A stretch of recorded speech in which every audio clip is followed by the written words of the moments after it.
Hi, welcome to another episode of Hot Takes. Well, as I reported in the last video, we've finally got rid of one illegal immigrant by sending them back to France. Woohoo!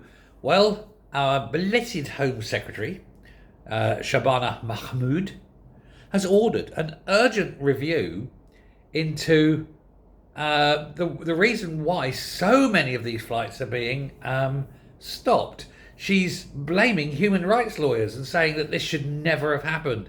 She wants to know why these legal challenges over the most spurious grounds are being allowed to happen. She's saying it's wrong and it's against the will of the people, etc.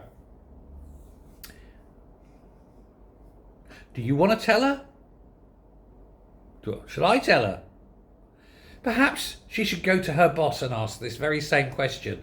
Say to him, "Hey, Keir, just looking at all these human rights things that's keeping all these immigrants in Britain, and I'm wondering which complete and utter stupid wanker started this." She's saying that human rights lawyers, stupid human rights lawyers, are exploiting slavery laws, for example, or exploiting the ECHR rules in order to keep sometimes very odious people in the country. She says it's wrong. Human rights lawyers shouldn't be using and misusing the law like this. It's getting awkward, isn't it? It's getting a bit difficult for her. I'm not sure she should be saying these things, out loud, in case you know who can hear.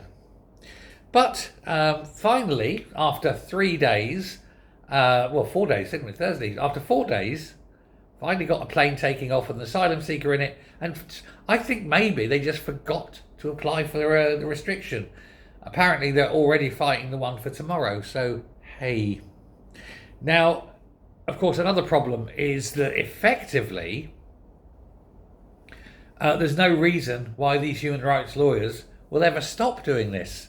Because, again, somebody made the human rights law sort of preeminent above all other laws. I can't think who it is. I know it was an idiot. I know he was stupid. I knew he was a complete wanker. And I'm getting an image in my head. Kevin Smith, no. Kieran Shitbag, no. Something like that. I just get the initials KS keep coming to my mind.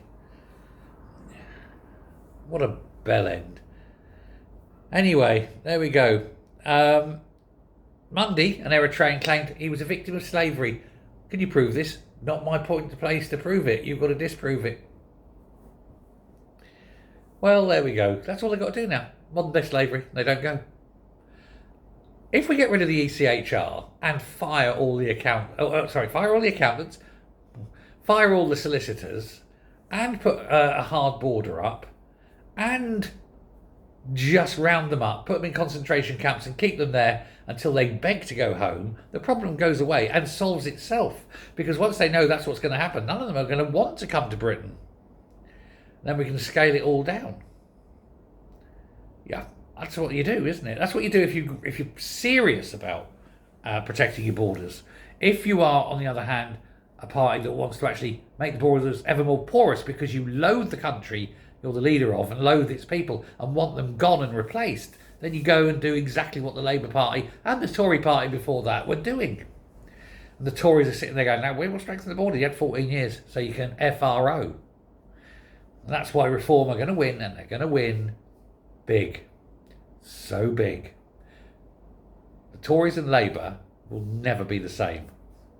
And the sooner Labour realise that the only thing that's going to save them, to allow them to get any seats whatsoever, is to get rid of that in the closet, friend of paedophile, slimy, oleaginous, two-faced, lying piece of human dross, Keir Starmer, the better, in my opinion.